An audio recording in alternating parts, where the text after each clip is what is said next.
दर्शकवृन्द नमस्कार, म माधव बस्नेत नेपाल मुहान युट्युब च्यानलमा यहाँलाई हार्दिक स्वागत छ। आज हामीसँग अतिथि हुनुहुन्छ नेपालको न्यायपालिकाको क्षेत्रमा, कानुनी क्षेत्रमा आफ्ना सहकर्मीहरूले इन्साइक्लोपिडिया भनेर नामोदित गर्ने अधिवक्ता विनोद कार्की। विनोद सर, हाम्रो कार्यक्रममा यहाँलाई स्वागत छ। नमस्कार, धन्यवाद। श्रोताहरूलाई पनि धन्यवाद। तपाईलाई तपाईका सहकर्मीहरूले, मैले न्यायपालिकामा जुन समयदेखि रिपोर्टिङ गरेँ, वरिष्ठ अधिवक्ताहरू पनि हुनुहुन्छ, आफ्नो स्वाभिमान निष्ठाका धनी अधिवक्ताहरू पनि हुनुहुन्छ, वरिष्ठ अधिवक्ताहरू हुनुहुन्छ। तपाईँ मात्रै एक्लो हुनुहुन्छ त भने होइन। तपाईँका आफ्नै सहकर्मीहरूले चाहिँ न्यायपालिकाको विषयमा केही बुझ्नु छ भने विनोद कार्कीलाई बुझ्नु, यो मान्छे इन्साइक्लोपिडिया हो भन्छन्। हो तपाईँ त्यस्तो? अब मेरो पेसागत निरन्तरता र अध्ययनको निरन्तरताले गर्दा केही समकालीन साथीहरू मध्येमा केही बढी जानकारी मसँग हो। अब मैले आफैले इन्साइक्लोपिडिया धर्म कसरी भनौँ, तर मेरो पेसागत निरन्तरता र अध्ययनको निरन्तरताले गर्दा केही कुराहरू जो सबै साथीभाइहरूलाई थाहा छैन, ती मैले देखेको, भोगेको, पढेको हुनाले केही कुराहरू बढी मलाई जानकारी भएको कुरा चाहिँ सही। मैले पहिले फाटाफुट्ट रूपमा मात्रै, जुन बेला म कान्तिपुर पब्लिकेसन्समा कार्यरत थिएँ, त्यो बेला न्यायपालिकाको सम्बन्धी मैले फाटाफुट्ट मात्र रिपोर्टिङ गरेँ। जब म कान्तिपुरबाट बाहिरिएर रातोपाटीमा गएँ, रातोपाटीमा गइसकेपछि मैले न्यायालय अलिक हेरेँ। यस अर्थमा हेर्दाखेरि मैले न्यायालय हेर्न थालेको 7-8 वर्ष भयो होइन। यो 7-8 वर्षको बिचमा मैले नेपालका जे जति कानुन व्यवसायीहरू भेटेँ, जे जतिसँग कुरा गरेँ, त्यो मध्येमा निश्चित कानुन व्यवसायीहरूमा मात्रै अलिक फराकिलो भराइटिज देखेँ मैले। अब अनि यो कुरो के हो भनेर सोद्धाखेरि अलिक बढी तपाईँलाई जानकारी भएकोमा तपाईँलाई नै पाएको छु। फेरि मैले यहाँ स्टुडियोमा ल्याएर तपाईँलाई फर्किआएको पनि होइन। यो अलिक बढी हुने चाहिँ अब अहिले मैले सङ्गत नगरेको, तर तपाईँलाई अरू धेरैबाट सुनेको अर्को कानुन व्यवसायी माधव कुमार बस्नेत, मेरो नामसँग जोड्ने, उहाँ पनि असाध्यै राम्रो अध्ययनशील, राम्रो तपाईँलाई चाहिँ इन्साइक्लोपिडिया भन्छन् होइन।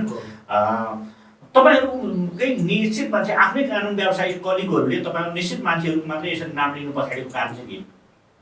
अब मैले धनजन्य 52-53 सालदेखि माधव कुमार बस्नेतलाई पनि चिनेको छु। त्यसको उहाँलाई चाहिँ त्यो ज्ञान प्राप्त हुनु र मान्छेहरूले उहाँलाई रेफरेन्सको रूपमा प्रयोग गर्नुको कारण चाहिँ एउटा उहाँको अध्ययनको निरन्तरता, अर्को कुरा उहाँको त्यो सङ्ग्रह गर्ने बानी चाहिँ बेजोडको छ। उहाँले कानुन न्याय क्षेत्रको, प्रशासनिक क्षेत्रको चाहिँ पाएसम्मको हर चिज सङ्ग्रह गरेर राख्नुहुन्छ। त्यो किसिमको चाहिँ एउटा चाहिँ खुबी सबै कानुन व्यवसाय हुँदैन, किनभने बेसिक कानुन पत्रिका र ऐनसँग नियमसँग राखेर त्यतिको भरमा लगाउन चलाउने, अनि त्यो मान्छेलाई चाहिँ क्लाइन्टलाई चाहिँ देखाउनको लागि चाहिँ आफूले कहिले नपढ्ने अङ्ग्रेजीमा ठुल्ठुलो भरम चाहिँ यसो दराजमा सजाएर राख्ने, सोकेसमा सजाएर राख्ने, त्यो सोकै लागि मात्रै त्यो प्रवृत्ति छ। तर माधव कुमारको चाहिँ नि बस्नेतको चाहिँ स्टुडेन्ट लाइफदेखि नै उहाँले चाहिँ नि पुराना कुराहरू, महत्त्वपूर्ण कुराहरू सङ्ग्रह गरेर राख्नुहुन्छ र अध्ययनमा पनि उहाँले गहिराइसम्म कुराहरू, त्यसको चाहिँ एउटा अन्वेषकको उहाँको बानी छ। त्यो उहाँको अन्वेषकको बानी र उहाँको सङ्ग्रहको चाहिँ उहाँको रुचिको कारणले गर्दा अरूसँग भन्दा उहाँसँग चाहिँ बढी यो क्षेत्रको नलेज पनि हो। सँगसँगै चाहिँ उहाँलाई चाहिँ मान्छेले रेफरेन्सको रूपमा प्रयोग गरेको कुरा सही हो। त्यो लेभलको चाहिँ अन्वेषक र सङ्ग्रह गर्ने मान्छे सबैको खुबी पनि हुँदैन, सोख पनि हुँदैन, सबैले गर्न पनि सक्दैन। तपाईँलाई त्यस्तो सङ्ग्रह मसँग पनि अलिअलि छ, नभएको होइन। त्यो नभइकन त पुराना कुराहरू कसरी थाहा हुन्छ र? सङ्ग्रह भएपछि न यसो सङ्ग्रह भएका चाहिँ विभिन्न चाहिँ पुराना लिखत, पुस्तक, त्यो मिसिलहरू पुराना त्यो पल्टाइन्छ, त्यहाँबाट हेरेपछि पहिला यस्तो भएको छ भन्ने कुरा थाहा हुने हो। एउटा त्यो अध्ययनबाट, सङ्ग्रहबाट हुने हो। अर्को कुरा पेसामा निरन्तर भइरहेपछि चाहिँ आफूले चाहिँ विभिन्न देखेका हुन्छन्, भोगेका हुन्छन्, त्यो देखाइ भोगाइबाट पनि नलेज हुन्छ। नलेज चाहिँ एउटै कुराबाट हुँदैन, एउटा अध्ययनबाट हुन्छ, एउटा अनुभवबाट हुन्छ, एउटा देखाइ भोगाइबाट पनि हुन्छ। त्यो सबै हुनको चाहिँ मिल्नुपर्छ। कतिपय मान्छेहरू चाहिँ अब पहिला चाहिँ नि जागिरतिर ट्राई गर्ने, विदेशतिर ट्राई गर्ने, अनि त्यताबाट अलिकति कमाएर अथवा नभएपछि त आउने त्यस्ताहरू पनि हुन्छन्। त्यो किसिमकोबाट चाहिँ नि यो चाहिँ माधव कुमार बस्नेतको नाम लिनुभयो नि, त्यो लेभलको चाहिँ नि सोच, त्यो लेभलको सङ्ग्रह चाहिँ मैले नाम त तपाईँको नाम, माधव कुमार बस्नेतको नाम मैले कुनै तपाईँलाई चाहिँ मेरो मेरो मेरो आफ्नो कुनै व्यक्तिगत धेरै घनिष्ठता भएर चिन्ना भएर मैले लिएको होइन। तपाईँहरूकै कति कानुन व्यवसायहरूले, मैले अघि सुरु पनि भने, कानुन व्यवसायहरूले कसको अलिकति गर्नुहुन्छ त भन्दा तपाईँहरूको नाम रेकमेन्ड गर्नुहुन्छ, सिफारिस गर्नुहुन्छ। उहाँहरूसँग गर्दाखेरि चाहिँ अलिक बढी नलेज छ, अलिकति बढी सूचना तपाईँहरूलाई दिन सक्नुहुन्छ, अलिक सत्य तथ्यपूर्ण दिनुहुन्छ। फेरि सूचना दिन्छन्, बनिएर देलान्, त्यो सुनि सुनाएको भरा दिने कतिपयको त्यो बानी छ, त्यो राम्रो होइन, तथ्यमै पुगेर। तपाईँ आफैले चाहिँ अधिवक्ताको लाइसेन्स लिएर सर्वोच्च अदालतमा वकालत गर्न थाल्नुभएको कति वर्ष भयो? मैले काम व्यवसाय 52 सालदेखि लागेको। त्यतिखेर चाहिँ परीक्षा प्रणाली आइसकेको थियो। परीक्षा नभएको कारणले गर्दा ब्याचलरमा पढ्दै थिएँ, लेखापढी लिएँ। अनि सिनियर अधिकारी स्वास्थ्य बस्न सहयोग हुन्छ भने 54 सालमा मैले लाइसेन्स लिएँ अधिवक्ताको, त्यहीबाट प्र्याक्टिस गरेँ। अनि अधिवक्ताको मैले 57 सालमा लिएँ। 57 सालबाट चाहिँ सर्वोच्च अदालतमै पनि मैले प्र्याक्टिस गरेँ। निरन्तर 57 सालदेखि नै हो। त्यतिखेरका कानुन पत्रिकाहरूको पनि नाम निस्केको छ मेरो, होइन? त्यो कारणले रिडिङको हिसाबले चाहिँ 54 सालबाट, अब अदालत धाएको चाहिँ 52 सालबाट, सर्वोच्च अदालतमा पनि बहस गरेको चाहिँ 57 सालबाट। भनेपछि तपाईँले 25 वर्ष पुग्न लाग्यो सर्वोच्च अदालतमा बहस गर्न थाल्नु। 25 वर्ष पास भयो। अस्ति यो 82 को साउनबाट 25 वर्ष पास भयो। तर सर्वोच्च अदालतमा वरिष्ठ अधिवक्ताको लाइसेन्स लिनको निम्ति केही क्याटेगोरी बनाएको थियो पछिल्लो समयमा, होइन? त्यो हेर्दाखेरि चाहिँ हुन त त्यो क्याटेगोरी जसरी बनाइयो त्यो चाहिँ आफू अनुकूलताका मान्छेहरूलाई दिनको निम्ति मिल्ने पनि बनाइएको थियो, होइन? त्यसैले तपाईँ जस्ता 25 वर्षभन्दा बढी वकालत गरेका वरिष्ठ अधिवक्ताको लाइनमा रहेका वकिलहरू, कानुन व्यवसायहरू कति हुनुहुन्छ सर्वोच्च अदालतमा? 25 वर्षभन्दा बढी गरेका तपाईँ जस्तै त्यो लाइसेन्सको हिसाबले त धेरै हुन्छन्। तर निरन्तर पेसामा लागेको र पेसा व्यवसाय गरेको, दर्ता फर्म दर्ता गरेर पेसा व्यवसायमा लागेका मान्छेहरू चाहिँ नि थोरै छन्। अब एकजनामा माधव कुमार बस्नेत पनि हुन्छ, तर उहाँले चाहिँ त्यो दिन नचाहेर उहाँले चाहिँ दरखास्त हालिदिनु पर्ने हो, होइन? हामी चाहिँ योभन्दा पहिलाको लटमा चाहिँ 25 वर्ष क्रस नगरेका कारणले 82 मात्रै क्रस गऱ्यौँ। हाम्रो चाहिँ त्यसरी नपुगेर लाइसेन्सको हिसाबले त धेरै हुन्छन्। हामीले वरिष्ठ अधिवक्ताको लागि चाहिँ निरन्तरता पनि हेर्न पर्यो, पेसामा स्थापित पनि हेर्न पर्यो। त्यसमा चाहिँ विभिन्न क्याटेगोरीहरू छन्। त्यो एउटै क्याटेगोरी 25 वर्ष पुग्दैमा लाइसेन्स लिएको पुग्दैमा वरिष्ठ अधिवक्ता दिने होइन, एकचोटि दियो। हाम्रो गोपाल प्राजुल श्रीमान चाहिँ म्यानेज हुँदाखेरि उहाँले चाहिँ आफ्नो भान्जा पनि त्यहाँ थिए, किन समथिङ आचार्य, उहाँको नाम चाहिँ अहिले यहाँबाट चाहिँ सार्वजनिक नगरौँ, उहाँ भर्खर अमेरिकाबाट आउनु भएको थियो। उहाँलाई पार्नको लागि त्योभन्दा अगाडि चाहिँ 30 वर्षको डिमार्केसन गरेर अलिक जमेका मान्छेलाई मात्रै दिने चलन थियो। अनि आफ्नो भान्जालाई मात्रै दियो भन्ने नपरोस् भनेर उहाँले चाहिँ 25 वर्ष पुगेका सबै नाम टिपाउने जति त्यतिखेरको विशेष गरी काङ्ग्रेस एमालेको लाइनका मान्छेको नाम टिपाउने त्यो सबैलाई दिनुभयो। एकैचोटि 150-200जनालाई चाहिँ थुप्रोलाई दिनुभयो। त्यतिखेर चाहिँ गोपाल प्रसाद वरिष्ठ भनेर चाहिँ त्यो उस पनि उडाए भने मान्छेले त्यहाँबाट अलिक बिग्रेको हो। नत्र पनि वरिष्ठ भने चाहिँ सर्टेन लाइसेन्स पुगेमा दिने होइन, पेसामा स्थापित भएको, निरन्तरता भएको र एउटा चाहिँ लेख पढमा पनि एउटा चाहिँ केही स्थापितमा भइसकेको मान्छेलाई त्यसरी दिने चलन थियो। त्यो चाहिँ गोपाल पराजुली भएदेखि अलिक बिग्रिएर गएको। अब हामी त्यताबाट फेरि फर्कौँ कि तपाईँले यो 25 वर्षको जीवनक्रममा आफूले वकालत गरेका या दायर गरेका रिटकै सबैभन्दा स्मरणीय फैसला या आदेश के कति छ? आदेश त्यसमा धेरै नै छन्। अब एउटा ओखलढुङ्गाको एउटा माझीको केसमा चाहिँ त्यहाँको सरकारी वकिल र जिल्ला प्रहरी कार्यालयलाई कारवाही गर्नु भनेर रामकुमार शाहले लेख्नु पनि भएको थियो। अब त्यो कार्यान्वयन भयो बेला त्यो चाहिँ थाहा पनि, तर फैसलामा लेख्नु पनि भएको थियो। ओखलढुङ्गाको एउटा माझीको केसमा चाहिँ उसले नमारिकन पनि उसले त्यसलाई पक्रेछ, कारण मारिस भनेर त्यो मान्छे 2-4 दिन गायब भएर रहेछ, राम्रोसित अनुसन्धान भइरहेछ। अनि मान्छे जीवित छ, मार्यो भनेर जेलमा हाल्यो, उसलाई चाहिँ अर्को अन्य मुद्दा हाल्यो, थुन्सेकमा पनि जेल पठाइयो।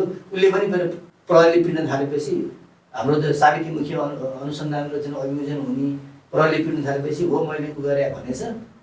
अनि उसलाई चाहिँ थुन्सेकमा चाहिँ पठाइयो। पछि चाहिँ त्यो मान्छे 2-3 दिनपछि जिउँदै आएर सदरमुकाममा डुलेछ।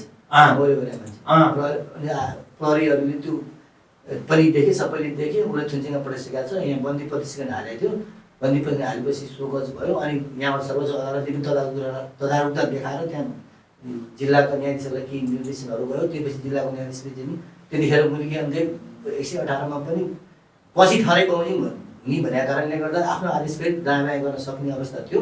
अनि जिउँदै भएको कारणले गर्दा फेरि छाडिदिनु भनेर अर्को आदेश छाड्नु त छाड्यो, तर मुद्दा त सर्वोच्च अदालतमा थियो। अनि रामकुमार शाहले चाहिँ नि यसरी चाहिँ नि हचुवामा चाहिँ नि बुझ्दै नबुझिकन गर्ने अनुसन्धान अधिकारी र अभियोजन गर्ने सरकारी वकिललाई कारवाही गर्नु भनेर लिनु भएको त्यो तपाईँकै रिटको काम हो। अनि त्यो कुराहरू पनि थियो। अर्को अब बिरुवाहरूको बेचमा चाहिँ नि भरतमोहन अधिकारी शेरबहादुर देउवा अर्थमन्त्री हुँदाखेरि शेरबहादुर देउवा प्राइम मिनिस्टर प्रधानमन्त्री, भरतमोहन अर्थमन्त्री हुँदाखेरि उहाँले चाहिँ अध्यादेशबाट करको दायरा बढाउनु भएको थियो। त्यतिखेर भ्याटको 10% थियो, उहाँले 13% चाहिँ अध्यादेशबाट लिएर आउनुभयो, संसद थिएन। अनि त्यसको पनि हामीले त्यसमा त म आफै पनि रिट एमाले प्रतिगमन आधा सचियो भनेर सरकारमा गएको बेला हो प्रतिगमन आधा सचियो भनेर अनि प्रतिगमनै गऱ्यो। नो ट्याक्सेसन विदाउट रिप्रेजेन्टेसन, प्रतिनिधित्व बिना करै लाउन पाइन्न भन्ने थियो। अब प्रतिनिधित्व जनताको थिएन, संसद चाहिँ नि अब सुसुप्त थियो कि मरेको थियो भनेपछि पुनर्स्थापना भयो, सुसुप्त थियो अथवा चाहिँ नि कतै मुर्छा परेर बसिरहेको थियो। उहाँले चाहिँ नि अध्यादेश मार्फत चाहिँ करको दरै बढाइदिनु भयो, 10%बाट 13% पुऱ्याउनु भयो। त्यो 13% अहिलेसम्म भइरहेछ। अनि हामीले चाहिँ नि यो चाहिँ नि डेमोक्रेसीको मूलभूत सिद्धान्तले विपरीत हो र संविधानले अङ्गीकार गरेको प्रिन्सिपलको विरुद्ध भयो भनेको थियौँ। अनि पछि उनीहरूले अब धेरै जिद्दी नगर्नु गलत हो, तर अब यो करै उठाउनु पाएन भने राज्य नै कोल्याप्स हुन्छ, हामीले नै तर खान अप्ठ्यारो हुन्छ। अब धेरै जिद्दी नगर्नुहोस् विनोदजी भन्नुभयो बेन्चबाटै। त्यसपछि त्यहाँ चाहिँ आवश्यकताको सिद्धान्त लाएर त्यो रिट खारिज गरियो। तर उहाँले चाहिँ बेन्चबाट त्यो एउटा निरिता पनि प्रस्तुत गर्नुभयो। अनि पछि व्याख्या हुँदाखेरि चाहिँ आवश्यकताको सिद्धान्त भनेर आयो, आवश्यकताको सिद्धान्तले त्यो वैध भनेर आयो। त्यसमा अनेक हुन्छ किस्सा कहानीहरू पनि हुँदैन। अहिले संवैधानिक सर्वोच्च अदालत कानुन प्रधान न्यायाधीशको भागमा चलिरहेछ। राउत श्रीमानको सुत अवकाश भएपछि सपना प्रधान मल्लज्यू काम हुनुहुन्छ, सबैलाई थाहा भएको कुरा हो। सरकारले भर्खरै नेपाली काङ्ग्रेसले संसदीय दलको नेता भीष्मराज आम्देम्नेलाई नियुक्ति गरिसकेपछि संवैधानिक परिषदले पूर्णता पनि पाएको छ। तैपनि संवैधानिक परिषदको बैठक बसेर सर्वोच्चको प्रधान न्यायाधीश सिफारिस गर्न सकिरहेको छैन। यो घटनालाई कसरी हेर्नु? यो घटना कस्तो छ भने अहिले जो झन्डै दुई तिहाईको सङ्ख्यामा आएको सरकार र परिवर्तन हामी हर कुरामा परिवर्तन गर्छौँ, नयाँ ल्याउँछौँ भनेर आएको सरकार छ। अब बाहिरबाट प्रधान न्यायाधीश लान सकिँदैन, त्यो भएको एमङ द जजेस भइरहेको जजेस मध्येबाट प्रधान न्यायाधीश बनाउनु पर्ने हुन्छ। भएका जजहरूमा चाहिँ नि अब उनीहरूले चाहिँ पुरानो भनेका जजहरू काङ्ग्रेस एमालेसँग एसोसिएट भएका विगतमा नियुक्ति हुन भइरहेका अहिले होइन त्यो छ। अब उनीहरू कसरी हुन्छ, अब यिनीहरूलाई हटाउन सकिन्छ कि भन्ने छ। अब उहाँहरू स्वैच्छिक राजीनामा पनि गर्नुहुन्न। अब संविधानले उहाँहरूको सेवा सुविधाको शर्तहरू संविधानले तोकेका कारणले गर्दा एकदम कन्स्टिट्युसनली प्रोटेक्टिभ संवैधानिक रूपमा नै संरक्षित छ। अब हटाउन चाहने अहिलेको चाहिँ सरकार छ। अब हटिहाल्ने होइन, यो त हाम्रो त संवैधानिक ग्यारेन्टी हो भन्ने चाहिँ भएका बालवाला न्यायाधीशहरूको छ, प्रेसरहरू पनि छ। उहाँहरूले चाहिँ नि अब पनि होमवर्क गर्दै हुनुहुन्छ। एक त नेपाली काङ्ग्रेसको संसदीय दल नेता पछि चुन्यो। अर्को कुरा उहाँहरू चाहिँ नि यो सबैतिर चाहिँ उहाँ सुनिरहनु भएको छ, राजनीतिक नियुक्तिहरू पनि पुरै खारेज गर्ने भनेर त्यो त्यही अनुसारको उहाँले होमवर्क गरेर उस पनि आज अध्यादेश पनि यहाँ संवैधानिक नियुक्तिहरूमा चाहिँ नि अब अहिले न्यायपालिकाको चाहिँ नि प्रधान न्यायाधीशको कुरा छ, त्यहाँ चाहिँ ठेकबार के लाउन सकिन्छ कि भन्ने होमवर्क पनि भइरहेछ। अब संवैधानिक परिषद सम्बन्धी कार्यविधिमा अहिले चेन्ज भएर बहुमत भए पुग्ने भनेका कारण पनि केही उहाँहरूको अनुकूलको मान्छेलाई चाहिँ नि अरू विपक्षी दलले कसरी विरोध गर्यो भने पनि उहाँहरूको 4 जना मान्छे पुग्ने भन्ने हो, 4 जना पुग्छ पनि अहिले। अब त्यस कारणले गर्दा अब अहिले रोल क्रम मिचिन सक्ने पनि सम्भावना बढेको छ। भनेको अहिलेको क्रममा जो रहनु भएको छ कामु जो हुनुहुन्छ या त्यो मिचिने सम्भावना छ सम्भावना छ। त्यो मिचिनु ठिक हो कि होइन एउटा कानुन व्यवसायीको नजरमा तटस्थ भएर भन्नुहोस् त। अब सकेसम्म मिचिनु ठिक होइन, किनभने त्यो भोलि त्यो रोग अरूलाई पनि लाग्न सक्छ। तर अब जे कारणले चाहिँ मिचिनुपर्छ भनेको छ नि त्यस्ता राजनीतिक कुराहरू अरू चाहिँ नि उच्च अदालतदेखि नै असंलग्नताका कुराहरू चाहिँ जोडेका कुराहरू उहाँले उठाएको चाहिँ नि अहिलेको नयाँ सरकारका पक्षले उठाएका कुराहरू इस्युहरू चाहिँ जेन्युन हो, त्यसलाई सम्बोधन हुनुपर्छ। राजनीतिक एसोसिएसनका मान्छेहरूलाई चाहिँ नि हिजो एसोसिएट भएका मान्छेहरूलाई हिजो लगेको लाँदाखेरि पनि कति हाइकोर्टमा त त्यो लाइसेन्स मात्रै भएकालाई पनि लगे। त्यो उताबाट उठाएका सुधारका पक्ष धरले उठाएको कुरा पनि जेन्युन छ। तर अब प्रधान न्यायाधीशमै अब अहिले रोल क्रम मिचिने क्रम भयो भने भोलि फेरि अर्को सेकेन्डलाई पनि त्यही हुनसक्छ। किनभने हामीले त सर्वोच्च अदालतमा पहिला पार्टीहरूसँग एकदम क्लोजली एसोसिएट मान्छेहरू नै लगेर राखेका छौँ नि, त्यो कारणले गर्दा फेरि फेरि सबैले त्यही हुनसक्छ। राजनीतिक लबिङ गरेर राजनीतिक नेताहरूलाई खुसी बनाएर पावर ब्रोकरहरू या शक्तिका भोकाहरू भनौँ अब तपाईँलाई त्यस्ता पनि त सर्वोच्च अदालतमा पुगेका छन् र प्रधान न्यायाधीशको लाइनमा छन् होइन। अनि त्यो राजनीतिक कार्यकर्ताले प्रधान न्यायाधीशको कुर्सीमा या न्यायाधीशको कुर्सीमा बसेर गर्ने फैसला कस्ता होलान्। त्यसैले तपाईँलाई चाहिँ राजनीतिक नियुक्तिभन्दा अलिकति तटस्थ मान्छेहरूलाई चाहिँ सर्वोच्चको न्यायिक निकायमा लैजाउँ भनेर तपाईँलाई चाहिँ आवाज उठ्नु आएको यो यत्रो 2/3 निकट पुगेको सरकारले चाहिँ प्रयत्न गर्नु गलत हो र?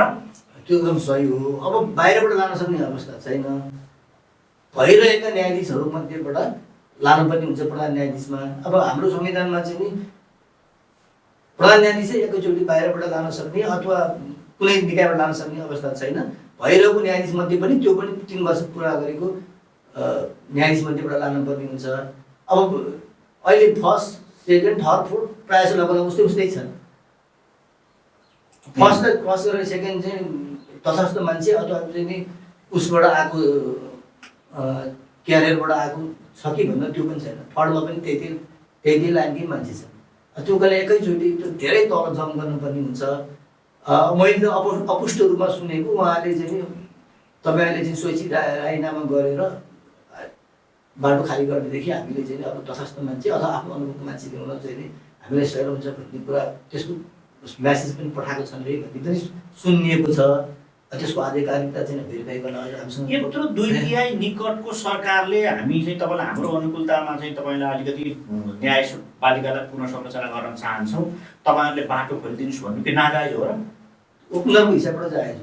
किनभने न्यायपालिका पुनः संरचना गर्नुपर्छ। न्यायपालिका राजनीतिले थिल्थिलो भयो, तपाईँलाई दुङ गनायो भनेर बार काउन्सिलले तपाईँलाई के अरे बार एसोसिएसनले आन्दोलन तपाईँहरूले नि गर्नुभयो होइन? तपाईँ आफै सर्वोच्च अदालत बार एसोसिएसनको कोषाध्यक्ष हुनु हो। त्यतिखेरको कोषाध्यक्ष नै थियो होइन, कोषाध्यक्ष नै हुनु। मैले त्यही भएर कोषाध्यक्ष हुनुभयो होइन। त्यत्रो ठुलो आन्दोलन गर्नुभयो, दमन भयो, तपाईँहरूका कोर्ट च्यातिए। त्यसपछि तपाईँलाई चाहिँ यत्रो त्यही टिममा रहनु भएको चाहिँ प्रकाशमान सिंह राउत त्यसकै सदस्य तपाईँलाई प्रधान न्यायाधीश भएर लामै समय तपाईँलाई चाहिँ बिताएर जानुभयो। अब त्यो हरिकृष्ण कार्की श्रीमानको चाहिँ प्रतिवेदनमा धेरै सुधारका कुराहरू छन्, त्यो सबै हुन सकेका छैन। अब राम्रा मान्छेहरू ल्याउने भन्ने कुरा पनि पछिकाले पनि त्यति दिन त्यो लाइनमा जान सकेनन्। एउटा चाहिँ नि अटोमेसन गर्ने, अटोमेसन नगरेसम्मलाई बेन्च सपिङ नहोस् भनेर चाहिँ नि लोटरी गोला हाल्ने त्योसम्म एउटा हो। अरू धेरै कुराहरू लागू हुन बाँकी छ। विकृति विसङ्गतिको बारेमा पनि धेरै बोलेको छ। त्यो विकृति विसङ्गति हटाउने बारेमा पनि खासै त्यस्तो चाहिँ नि प्रधान न्यायाधीशले चाहिँ भाषणमा भन्नुभयो, व्यवहारमा त्यो देखिएको छैन। त्यो धेरै कुराहरू लागू हुन बाँकी छ, कार्यान्वयन हुन बाँकी छ। अझै त्यो आउन कुरा ठिक हो। अब संवैधानिक परिषदलाई समेत अध्यादेश ल्याएर विस्थापन गर्ने प्रयत्न यो बालिन सरकारले गरिरहेछ भनेर संवैधानिक तपाईँलाई नयाँ अध्यादेश त राष्ट्रपतिको समक्ष पुर्याइ नै सकेको छ। त्यो अध्यादेश चाहिँ कसरी लिनुहुन्छ तपाईँले? अब यो अध्यादेश चाहिँ मैले प्रत्यक्ष रूपमा हेर्दाखेरि प्रधान न्यायाधीशको सिफारिससँगै जोडेर यो चाहिँ संवैधानिक परिषदको चाहिँ यो कार्यविधिलाई यो अहिले संशोधन गर्ने अध्यादेश आएको हो। यद्यपि हाम्रो देशको राष्ट्रपति चाहिँ नि एउटा पद राष्ट्रपति मात्रै भएको कुनै अधिकार नभएको राष्ट्रपतिको अधिकार कति छ के छ भनेर भारतमा जति पनि संविधानले चाहिँ नि परिभाषित अथवा चाहिँ नि प्रष्ट रूपमा चाहिँ प्रावधानहरू नराखेका कारणले गर्दा त्यो सधैँ रोकेर त राख्न सकिँदैन होला। अहिले अध्ययन गर्दैछु भन्ने कुराहरू छ। तर यो संवैधानिक परिषद सम्बन्धी चाहिँ अहिले आएको चाहिँ नि संशोधन चाहिँ नि यसो हेर्दाखेरि कतै यो भावी प्रधान न्यायाधीशमा चाहिँ नि यो रोल क्रममा चाहिँ नि तलमाथि गर्ने छिर्की लाउने हिसाबले आएको हो कि भन्ने कुरा चाहिँ शङ्का गर्नु पनि प्रशस्तै ठाउँ छ। तर ठाउँ त छ, तर सँगसँगै प्रधान न्यायाधीशको रोल क्रममा रहनु भएको व्यक्तिको चाहिँ कार्यशैलीदेखि लिएर राजनीतिक आबद्धतादेखि लिएर उहाँले गरेका फैसलादेखि लिएर आइएनजिओको तपाईँलाई नेतृत्वै गरेकोदेखि लिएर उहाँप्रति पनि थुप्रै संशय छन् नि। संशय होइन, अब त्यो आरोपहरू केही कुरामा सत्य पनि छ। होइन ल भन्नुहोस् न, तपाईँ सबै नभए पनि आइएनजिओको नेतृत्व उहाँले गर्नै भयो। उहाँले एमालेको सांसद भएर अस्ति भर्खर कतै तपाईँलाई चाहिँ मैले उहाँका विषयमा 28-29 सयको एउटा चाहिँ फिचर पढिरहेको थिएँ। त्यहाँ चाहिँ मैले चाहिँ एमालेको सदस्य भएर होइन, म चाहिँ तटस्थ व्यक्तिका रूपमा चाहिँ म संविधानमा एमाले आग्रह गरेपछि गएको भन्नुभयो। तर मलाई के जानकारी छ भने, र यो दाबी हो, जानकारी होइन, सांसद हुने भएपछि नेकपा एमालेको तत्कालीन केन्द्रीय कार्यालय मदननगर बल्खुमा एमालेको महासचिव या अध्यक्ष तपाईँलाई धर्म खराब हुनुहुन्थ्यो। विदेशी पाहुनाहरू भेटघाट गर्ने कार्यकक्षमा लगेर एमाले शपथ भएको र सांसद बनायो। त्यो हुनसक्छ, किनभने आफ्नो मान्छे नभेटेर सांसद जसको जिम्मेवारी दिइहाल्छ भन्ने कुरा त बताउनु पनि गाह्रै हुन्छ। तर उहाँ अब कस्तो पनि एउटा कानुनसँग सम्बन्धित नै आइएनजिओ भन्दा पनि एनजिओ चलाएर उहाँले देश विदेशसँग सम्बन्धित गरेर फन्डहरू ल्याएर त्यहाँ केही लयरहरूलाई पालेर पनि बस्नुभएको हो। तर एनजिओ चलाएको हो, आइएनजिओ चाहिँ नि होइन। एउटा बरु उहाँले चाहिँ नि युएनमा एउटा कमिटीमा चाहिँ नि उहाँले चाहिँ नि बसेर काम पनि गर्नुभयो। त्यो चाहिँ एउटा राम्रै पनि पछि एउटा क्षमता भएपछि नै युएनको कमिटीमा त्यहाँ इलेक्टेड हुन, सिलेक्टेड हुन, त्यहाँ बसेर काम गर्न सकिन्छ। तर राजनीतिक कुरामा चाहिँ त्यो जुन आरोप छ त्यसमा चाहिँ नि उहाँले डिफेन्ड राम्रै गर्नु होला। अब के कारणले उहाँले लग्यो, तर एमालेको तर्फबाट उहाँ गएको चाहिँ देखेको हो। नेपालको त्यतिखेर आइएनजिओ मैले यस अर्थ भनेको नेपालको एनजिओहरूलाई आउने पैसा त आइएनजिओ मार्फत नै हो नि त। आइएनजिओहरू मार्फत त्यस हिसाबले तपाईँलाई म एनजिओमा छु भने पनि त आइएनजिओमा आबद्ध नभइकन, त्यसको सहायता सहायता नभइकन एनजिओमा पैसा आइएनजिओ अथवा विदेशी एजेन्सीहरू जस्तो युएनडिपी, EU होइन, अब अमेरिकाको चाहिँ USAID, एक्सन एड, यस्तै यस्तै आउन त त्यो विदेशसँग वैदेशिकसँग संस्थाहरूसँग जोडेको केही न केही तत्त्व नभइकन त हाम्रो नेपालबाट मात्रै हेर्छ आउँदैन। त्यो कुरा त सही हो। तपाईँ त्यो बाह्रले पनि दुखेर आउँछ होइन। तपाईँ हामी भन्छौँ के भने यो 34 वर्ष राजनीतिक नेताहरूको कुशासनले ग्रस्त भयो। त्यसैले नयाँ तपाईँलाई चेतना चाहियो या नयाँ मान्छे चाहियो अथवा यिनीहरूलाई विस्थापन गर्ने मान्छे चाहियो पनि भन्छौँ एकातिर। अर्कातिर नयाँ आएर केही गर्न खोज्दा त्यसको पनि विरोध गर्छौँ। यो कस्तो जब समाज हो? परिवर्तन चाहियो पनि भन्ने यिनीहरूले कुशासन हो नि। तपाईँ हेर्दाखेरि अनि नयाँले केही गर्न खोज्दा पनि विरोध गर्ने अथवा अड्काएर बस्ने, म संविधान देखाएर अर्को के देखाएर मलाई त्यहाँ चाहिँ मेरो अधिकार छ भनेर बस्ने, पुरानोले पनि बेठी गरे भन्ने। जुनसुकै समाजमा परिवर्तन चाहने पनि त्यतिकै हुन्छ र समाजमा केही तबकाहरूको चाहिँ नि फेरि प्रतिक्रिया जनाउने प्रतिक्रियावादी रियाक्सनरी तबका पनि त्यतिकै हुन्छ। अब अहिले प्रतिक्रिया पनि छ, सँगसँगै के नयाँ गरौँ न, नयाँ चाहना हुनुपर्छ, नयाँ चेन्ज हुनुपर्छ, सुशासन हुनुपर्छ भन्ने लाइन पनि छ। त्यो लाइन चाहिँ धेरै नै छ। प्रतिक्रिया त समाजमा भइ नै हाल्छ, किनभने अन्तर्विरोध भनेर त समाजको आधारभूत चरित्र हो। एकै किसिमको भोइस त चाहिँ त्यो सम्भव छैन, अन्तर्विरोध हुन्छ, प्रतिक्रिया हुन्छ। तर प्रतिक्रिया जनाउने समूह अहिले सानो छ। जस्तो अहिले सुकुम्बासीकै कुरा पनि प्रतिक्रिया चर्को हाल्थ्यो, तर प्रतिक्रिया जनाउने पक्षभन्दा होइन यसलाई रेगुलेट गर्नुपर्छ भन्ने चाहिँ त्यो एक्सपेक्टेसन गर्ने जनताको मास चाहिँ ठुलो थियो। त्यस कारणले गर्दा त्यो प्रतिक्रिया जनाउनेहरूको पक्षबाट चाहिँ ठुलो एउटा चाहिँ अवरोध अथवा नारा जुलुस गर्ने शक्ति त्यसको निस्किन सकेन। त्यो कारणले गर्दा त्यो प्रतिक्रिया जनाए भन्दैमा चाहिँ नि त्यो कार्य रोकिहाल्नुपर्छ अथवा गलतै भइहाल्नुपर्छ भन्ने पनि छैन। अर्को सुधारको पक्षहरूमा चाहिँ जनमत कम छ भन्ने पनि होइन, सुधार गर्नुपर्छ भन्ने अलिक धेरै नै छ। त्यही कारणले गर्दै उनीहरूले 2 तिहाई ल्यायो, 2 तिहाईको आधारको। अब सुकुम्बासीकै कुरा गर्दा पनि तपाईँ एउटा कानुन व्यवसायी त हुनुहुन्छ नै, लोकतान्त्रिक आलोचनासँग चेत भएको, राजनीतिक चेत भएको कानुन व्यवसायी पनि हुनुहुन्छ समय। नेपालमा के यति धेरै सुकुम्बासी होलान्?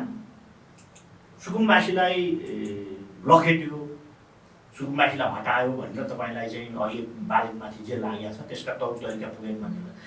तर यति धेरै सुकुम्बासीहरू देशभरि अहिले जे काठमाडौँमा त्यहाँ केही ठाउँका सुकुम्बासीहरू उठाइसकेपछि देशभरिमा तपाईँलाई सुकुम्बासी बस्ती यहाँ पनि छ, त्यहाँ पनि छ, त्यहाँ पनि छ, त्यहाँ पनि छ भनेर बिघौँ बिघा कब्जा गरेर राज्यको सम्पत्ति कब्जा गरेर ती साथै सबै सुकुम्बासी होलान्। अब सुकुम्बासी एक त अब निरन्तर जग्गा बाँड्ने प्रक्रिया पनि त्यति ठिक होइन। अर्को कुरा सुकुम्बासी हुनलाई चाहिँ नि अब एउटा सर्टेन क्राइटेरिया तोक्नुपर्छ। ऊ शैक्षिक रूपमा सक्षम नभएको, आर्थिक रूपमा पनि राम्रो इन्कम नभएको। अब कसैको जग्गा नहुँदैन सुकुम्बासी पनि भन्नु मिल्दैन, कसैको जग्गा छैन होला तर उस आर्थिक रूपमा राम्रो रोजगारी व्यापार व्यवसाय रहेछ भने के हो, एउटा त्यो हो। अर्को कुरा चाहिँ नि त्यो त सहरमा घर जग्गा कसैको नाममा नहुँदैमै सुकुम्बासी हुने हो भने म पनि सुकुम्बासी होला नि त। मेरो कुनै पनि सहरमा मेरो नाममा घर जग्गा छैन अथवा मेरो परिवारको नाममा छैन। अब अर्को कुरा उदाहरण मात्रै भनेको है मैले। अर्को आर्थिक सामाजिक रूपमा पिछडेको वर्ग हो कि होइन? आर्थिक सामाजिक रूपमा पिछडेको वर्ग, आम्दानीको स्रोत पनि छैन, उसको काहीँ जग्गा जमिन पनि छैन। यस्तो हो भने यी विभिन्न मापदण्डहरू तोकेर मात्र तिनलाई चाहिँ नि पुनर्वासको अथवा सुविधा दिनुपर्छ। नत्र भने सबले चाहिँ जग्गा जमिन नहुने बित्तिकै अथवा चाहिँ नि भए पनि पाहाडमा भिरपाखा भएर यता आउने बित्तिकै दिने हो भने समाधान कहिले पनि हुँदैन। जग्गा बाँडेर चाहिँ स्थायी समाधान हुँदैन। अब रोजगारीको ग्यारेन्टी, अर्थोपार्जनको ग्यारेन्टी गर्ने, उनीहरूलाई त्यसमा सहुलियत गर्ने, ती कुरामा राज्यले ध्यान दिँदै जानुपर्छ। यो भूमि बाँड्ने चाहिँ नि यो समाधान कहिले पनि सकिँदैन। किनभने पहिला पनि हामीले पुनर्वास योजनाहरू ल्यायौँ, झोडा भनेर चाहिँ जङ्गल फाट्न दियौँ। त्यस्तो त हामीले दिएकै छौँ, बाँडाइछन्। पञ्चायतमा पनि कति बाँडियो, बहुदल आफिस पनि कति जग्गा बाँडियो, खै सुकुम्बासी घटेन। त्यो अहिले कुरा गर्नु ल, एमालेको एकजना उपाध्यक्ष विष्णु पौडेल हजुर सुकुम्बासी त होइन, उहाँ राजनीति गर्दा गर्दै तपाईँलाई चाहिँ आर्थिक सामाजिक रूपमा पनि अगाडि भएको वर्ग हो होइन।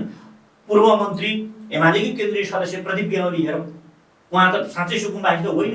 अहिले गुरिङमा गएर तपाईँलाई मेरो घर जग्गा थाहा थलो छ भने निर्वाचन लडिरहनु भएको छ। तर सुकुम्बासी अर्थात् अव्यवस्थित बसोबासीको नाममा जग्गा लिएर काठमाडौँमा बुटोल हुँदै तपाईँलाई काठमाडौँ ल्याएर घर जोड्नु भयो।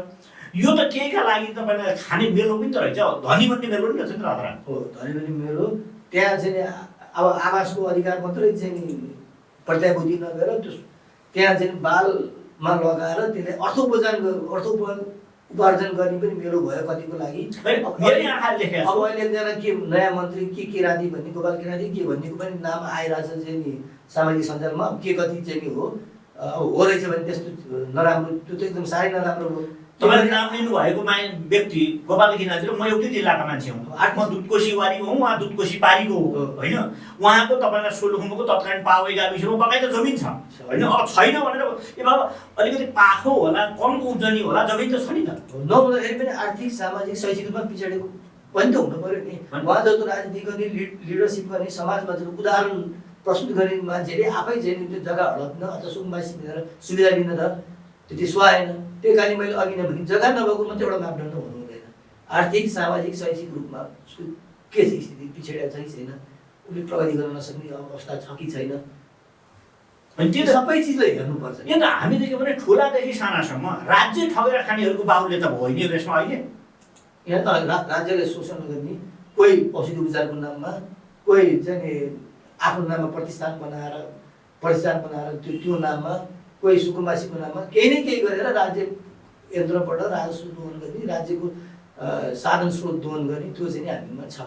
यो बिचमा हिजै मात्रै राजस्व अनुसन्धान विभागले लामो अनुसन्धान गरेर अख्तियारकै अनुसन्धानबाट जेलमा रहेका विकल पौडेल दम्पतिले यो बिचमा 69 करोड पैसा कमाएको भने 69 को विगुक मुद्दा हाल्यो हिजै मात्रै होइन। केही हप्तादेखि तपाईँलाई चाहिँ राज्यको राजस्व अनुसन्धान विभागले गरेको अनुसन्धानबाट अरबौँको अनियमितता गरेको पुष्टि भयो दीपक भट्टलाई, होइन? अब दीपक भट्टसँगैको लहरमा तानिएका तपाईँलाई चाहिँ शेखर गोल्छा, ठुलो उद्योगी व्यवसायी भनिएका शेखर गोल्छा हुन्, या तपाईँलाई चाहिँ साहिल अग्रवाल, सुलभ अग्रवाल, होइन? अनि केही समय पहिलेदेखि अख्तियारको मुद्दाले हिरासतमा रहेका, जेलमा रहेका प्रदीप अधिकारी, होइन? हजुर, यी मान्छेहरू हेर्दा त हाम्रो यो 34 वर्षको राज्य सत्ताले त राज्य दोहन गर्ने कुख्यात नटर लालहरू जन्माएको छ नि त, होइन? संरक्षण त्यस्ताको संरक्षण गरिरहेको छ भन्नु मिल्छ नि? मिल्छ, त्यो भइ नै रहेछ। राजस्वमा चाहिँ अदालतका मुद्दाहरूमा पनि राजस्व सेटिङमा छुट दिने गरियो। सरकारले पनि राजस्व तिर्न बाँकी, अरबौँ तिर्न बाँकीहरूकोमा चाहिँ नि राजस्व फर्चेट समिति, बनाएर त्यो मार्फत चाहिँ नि थोरै फर्चुट गरेर बाँकी सेटल गर्ने त्यस्ता नीतिगत भ्रष्टाचार भने त्यस्ता पनि भए। त्यो राज्य दोहन भइरहेछ। राज्यको साधन स्रोत चाहिँ नि नीति प्रयोगमा गर्ने, राज्यको साधन स्रोत चाहिँ व्यापारीहरूलाई चाहिँ नि कम तिराएर त्यसमा चाहिँ आफूले अनि त्यसबाट कमिसन खाएर चाहिँ नि उसलाई व्यापारीलाई पनि फाइदा, निर्णयहरूलाई पनि फाइदा, पार्टीहरूलाई पनि चन्दा दिलाइदिने, त्यस्ता नीतिगत रूपमै यो भइरहेछ।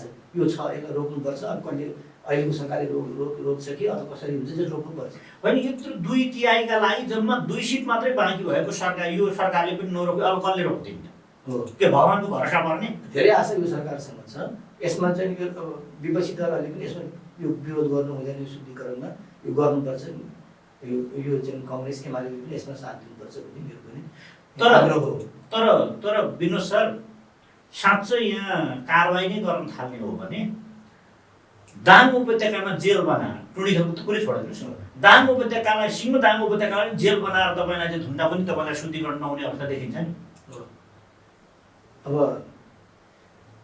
त्यो आर्थिक अपराधमा सोधगरी अपराध पनि भन्छ जस्तै, अपराध भने चाहिँ चोर्नु, दगडी गर्नु, बलात्कार गर्नु मात्रै होइन कि सभ्य रूपमा चिल्लो गाडीमा हिँडेर सभ्य रूपमा चाहिँ बसेर, तर केही न केही रूपमा चाहिँ त्यहाँ आर्थिक रूपमा चाहिँ घोटालामा लाग्नेहरू पनि हुन्छन्। त्यसलाई चाहिँ राज्यका तरमाराहरू त्यसलाई सोध ग्रेभी चाहिँ व्हाइट कलर क्राइम भनिन्छ। अब त्यसकोमा चाहिँ नि अब केही महत्त्वपूर्णहरूलाई चाहिँ सजाय गर्ने अथवा जेलै हाल्ने पनि हुन्छ। अर्को हकमा चाहिँ नि त्यो उनीहरूले चाहिँ नि अनैतिक रूपमा कमाएको सम्पत्तिहरू चाहिँ नि जफत गर्ने अनि आर्थिक जरिमानाहरू गर्ने, त्यसरी पनि गर्न सकिन्छ। सबैले जेलै हाल्नुपर्छ भन्ने छैन। होइन, तपाईँ एकछिनलाई मान्नुहोस् न, 1 वर्ष मात्रै अगाडि कुरा, कतिलाई चाहिँ कर तिरेर कर त्यो कमाएको सम्पत्तिको कर तिर्न त्योलाई चाहिँ मौका दिएर अनि त्यसपछि फर्सुट गर्न नीति पनि लिन सकिन्छ। त्यो हेरेर चाहिँ क्राइमको मात्रा कति छ त्यो हेरेर त्यो सबैलाई एउटै किसिमको सजाय गर्नुपर्छ भन्ने पनि छैन। तर हामीसँग त तपाईँ एउटा कानुन व्यवसायीको रूपमा पनि सर्वोच्च अदालतकै पूर्व प्रधान न्यायाधीश मल्लिकको नेतृत्वमा 46 सालको जनआन्दोलन दमन गरेको छानबिन समिति बन्यो, त्यो पनि कार्यान्वयन भएन। त्यसमा त अब किसनजीले कारवाही नगर्ने भन्ने कुरा गर्नुभयो। त्यतिखेर महानिदेवता मोदीकाजी स्थापितले चाहिँ नि आयोगको रिपोर्टकै भरमा मुद्दा नचल्ने भनेर महाराजाले निर्णय गरेर मुद्दा नचल्ने निर्णय गरिदिनु भयो। त्यसरी टुङ्गाइयो त्यसलाई, त्यसले दण्ड इन्टर ल्यायो भन्ने एउटा एक किसिमको आवाज मानवाधिकारवादीबाट आइदिरहेको थियो।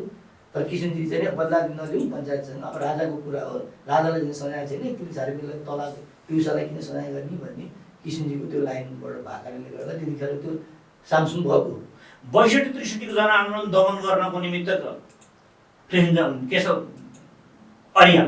कृष्णचन्द्र रायमाझीको नेतृत्वमा छानबिन समिति सार्वजनिक बन्यो।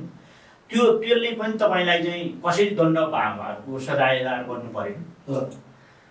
अब हिजो अस्ति तपाईँलाई चाहिँ जेनजी आन्दोलन अथवा जेनजी विद्रोह र विध्वंसपछिकै पनि तपाईँलाई पक्ष विपक्षमा मतहरू भइरहेछन् र 2 जना पूर्व प्रधानमन्त्री र गृहमन्त्रीलाई पक्राउ गरेकोमा उहाँहरू रिहा भइसक्नु भएको छ।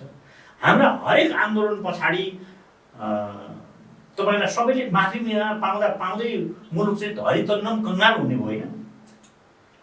अब माफी मुना दिनुहुन्न भन्ने एउटा पक्ष छ। अब नयाँ सुरु गर्नुपर्छ, पुरानोसँगलाई चाहिँ नि बदलाको प्रतिशतको भावना लिएर गयो भने हुँदैन, पुरानोलाई समेटेर जानुपर्छ भन्ने एउटा लाइन छ। 47 सालपछि चाहिँ किसिमजीले पञ्चायत राजाको नेतृत्व दिन्थ्यो, राजाले कुनै कारबाही छैन, यो पञ्च र यो सेना प्रहरीलाई चाहिँ राजाको आदेश मान्नेलाई किन प्रतिशोध लिने भनेर यिनीहरूसँग पनि मिलेर जाने, आउँछन् भने भित्राउने, पञ्चलाई भित्राउने भन्ने पनि नीति लिए काङ्ग्रेस एमाले सरकार जति भित्राए पनि एउटा त्यो एप्रोच छ। 62-63 सालपछि चाहिँ अलिकति कारबाही नै गर्ने भन्ने किसिमले चाहिँ केही चाहिँ आइजिपीहरूको चाहिँ केही खोसुवा पनि भयो, कतिलाई चाहिँ प्रमोसन रोका पनि भयो, अनि सजाय स्वरूप नै चाहिँ अलिक सुरुमा अलिकति कडा पनि भएको थियो, चाहिँ कमल थापालाई चुनाव लड्न रोक्ने पनि भन्ने कुरा भएको थियो। चुनावै रोक्न त कहाँ रोक्न पाइन्छ र त्यो कानुनै बदल भनेर सर्वोच्च अदालतले भनिदियो। त्यसरी अनि सजाय गर्ने र नगर्नेको चाहिँ बिचको चाहिँ यसो द्वन्द्वमा पछि केही पनि भएन। पछि चाहिँ नि अब कमल थापाहरूले पनि साथ सहयोग चाहिन सक्ने भयो, राजनीतिक उनीहरू पनि हामी पनि त्यो बेलाको चाहिँ त्यसरी गयो। अब अहिले जेएनजीको आन्दोलनमा चाहिँ कारबाही गर्ने लाइनमा चाहिँ नि सशक्त रूपमा अगाडि त बढ्या हुन्, तर तयारी साथ उनीहरूले नगरेका कारणले गर्दा अब अहिले अनुसन्धानमा 25 दिन मात्रै राख्न पाइन्छ, म्याद थपेर 25 दिनसम्म अनुसन्धानलाई प्रहरीसँग राख्न पाइन्छ। त्योबाट उता राख्न अदालतबाट थुन्चेक गराएर मात्रै अनुमति लिएर राख्नुपर्ने हुन्छ, थुनछोडको चाहिँ। अब अहिले चाहिँ नि यसको अर्थ 46 सालदेखि 62-63 हुँदै तपाईँलाई चाहिँ अस्ति 82 को जेएनजी विद्रोह र विध्वंसमा आइपुग्दा कोही पनि दोषी छैन त्यसमा? दोषी छन्। 47 सालमा चाहिँ अब पुरानोतिर नफर्किने, मिलेर जाने, प्रतिशोध नलिने भन्ने लाइनमै गयो किसिमजीको कर्मले भन्नु त्यो गयो। 62-63 सालले चाहिँ सुरुमा केही गर्न खोजेको थिए, पछिबाट चाहिँ अलिकति गरिसकेपछि सकेन। पछि त फेरि त्यो पुराना चाहिँ शक्तिहरूसँग पनि कमल थापा लगायतका शक्तिहरूसँग पनि मिलेर जाने भन्ने जस्तो पनि भयो। कतिखेर त एमाले त सूर्य चिन्हमै पनि लडायो कमल थापालाई, त्यतिखेरको गृहमन्त्रीलाई। पछि त्यो त्यसरी गयो। अहिले चाहिँ कारबाही गरिहाल्ने भन्ने लाइनमा चाहिँ गयो अहिलेको तेस्रो फेजको चाहिँ नि। तर तयारी बिना कारबाही गरेका कारणले गर्दा म्याक्सिमम 25 दिन मात्रै हिरासतमा राख्न पाइन्छ ज्यान केसमा चाहिँ अनुसन्धानको लागि।